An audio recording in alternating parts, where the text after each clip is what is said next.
Did you know that only 1 in 10 people on Earth is left-handed? 800 million people out of 8 billion. And the two greatest footballers in history, Messi and Maradona, are both in that 10%. So is Leonardo da Vinci, Jimi Hendrix, Obama, Nikola Tesla, 5 of the last 9 American presidents. That's not a coincidence. That's a pattern. And the neuroscience behind it is stranger than any listicle will tell you. Let's start with the brain. Handedness isn't a preference. It isn't a habit you develop. It's a structural outcome, determined before you're born, by how your brain divides its labor between hemispheres.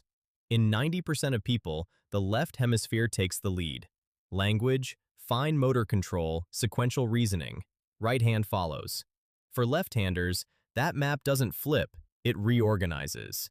Functional MRI studies show that roughly 30% of left-handers process language bilaterally, across both hemispheres simultaneously. In right-handers, that number is under 5%. 5% versus 30%. That's not a small statistical variation, that's a different neural architecture. Now here's the structure behind it. The corpus callosum, the bridge connecting your two brain hemispheres, contains 250 million nerve fibers. In left-handed people, it's measurably larger.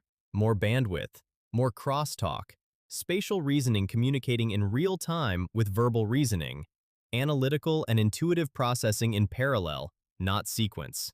This is why Da Vinci wrote mirror script with his left hand while sketching anatomical drawings simultaneously on the same page. Not a quirk, a brain running two systems at once. This is the actual biology behind the creativity claims. Not myth, anatomy. Now the data gets uncomfortable. The same gene cluster driving left-handedness, LRRTM1 on chromosome 2, is also associated with elevated risk for schizophrenia, dyslexia, and ADHD. Left-handers show roughly 20% higher rates of dyslexia, 25% higher rates of ADHD. Schizophrenia risk runs 1.5 to 2 times the population baseline in strongly left-handed individuals. These are real numbers. Here is what they mean. The genetic variance that disrupts standard brain lateralization doesn't produce one outcome. It produces a distribution, enhanced bilateral integration on one end, dysregulation of the same systems on the other. Left-handedness is a marker that the default template was disrupted, and disruption cuts in multiple directions. But the environment adds another layer. Did you know that left-handed people are estimated to die, on average, 7 to 9 years earlier than right-handers? That finding came from Stanley Coren's 1991 study of 2,000 deaths. The mechanism isn't neurological, it's environmental. Every tool, every machine, every kitchen counter, every vehicle, every instrument, built for the other 90%. Jimi Hendrix was left-handed. The guitars he played were built for right-handers. He restrung them upside down and played them better than anyone on Earth who had a guitar built correctly for their hand. That adaptation had a name before Hendrix gave it a sound. Neurologists call it adaptation load, the chronic, low-level cognitive cost of translating a mismatched world into functional output. It has a cost. That cost is real, and it accumulates over a lifetime. But byproducts accumulate alongside the cost. If you're finding this useful, subscribe.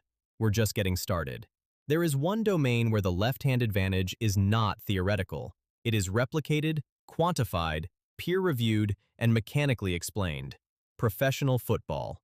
Left-footed players make up roughly 15% of the general population. In elite European national teams, they represent 26.5% of selected players, nearly double their population share. A study of 7,507 players across England, France, Germany, Italy, and Spain confirmed the overrepresentation.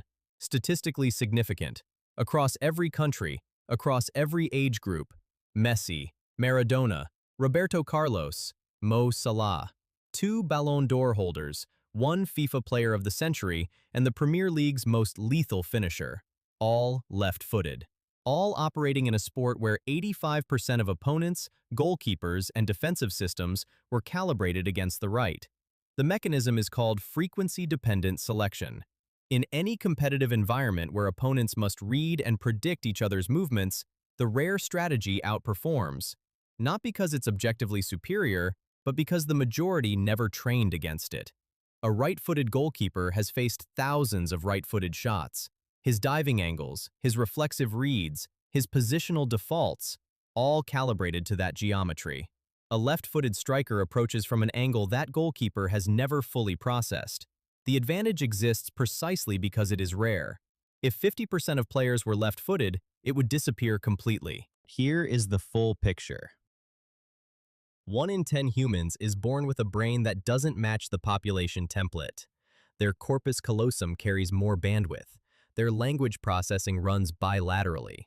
Their genetic architecture carries higher variance, upward and downward.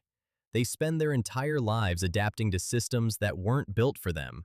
That adaptation has a measurable cost. It also produces measurable byproducts, and in environments where being the rare pattern is an advantage, in football, in fencing, in boxing, in any arena where prediction is the weapon, they don't just compete, they dominate. Left-handers didn't win a biological lottery. They were built on a different template, dropped into a world built for someone else, and adapted or didn't based on what that friction did to them. The gap between cost and leverage is the same gap that separates every rare pattern from the average one. Whether that gap closes depends on the environment they land in. If you're left-handed, drop a comment. Tell me what that adaptation actually felt like. I want to know if it ever became useful. And if this one made you think, subscribe. There's more where this came from.